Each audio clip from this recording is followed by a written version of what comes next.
Hello busy people. ఈరోజు ప్రదోష వ్రతం గురించి తెలుసుకుందాం. ప్రదోషం అంటే పాప నిర్మూలన అని అర్థము.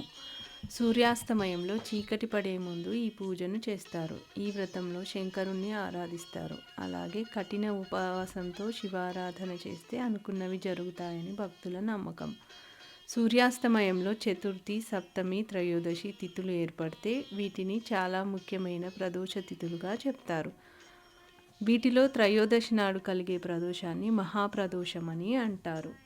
ప్రదోష వ్రత విశిష్టత: సోమవారం రోజు త్రయోదశి తిథి ప్రదోషకాలమునందు వస్తే దాన్ని సోమప్రదోషమని అంటారు. ఈరోజు పూజ చేయడం వల్ల జన్మజన్మల పాపాలు తొలగుతాయని చెప్తారు. అలాగే మంగళ ప్రదోషం, అనారోగ్యం తొలగి దీర్ఘాయుష్షు సిద్ధిస్తుంది. బుధ ప్రదోషం, బుద్ధిమాంద్యం తొలగుతుంది. గురు ప్రదోషం, ఆధ్యాత్మిక సాధనకు సరైన రోజు ఇది. శుక్ర ప్రదోషం, చెడు ప్రభావాలు తొలగుతాయి. శని ప్రదోషం, శనిగ్రహ దోషాలు పరిష్కారం చేసుకోవడానికి సరైన రోజు ఇది. ముఖ్యంగా కృష్ణపక్షంలో చతుర్దశి రోజు మాస శివరాత్రి వస్తుంది. దాని ముందు త్రయోదశి ప్రదోషకాలం శివపూజకు అనుకూలమైనదని చెప్తారు. ఉజ్జయినిలో మహాకాళేశ్వరంలో శని ప్రదోషం చాలా బాగా నిర్వహిస్తారు.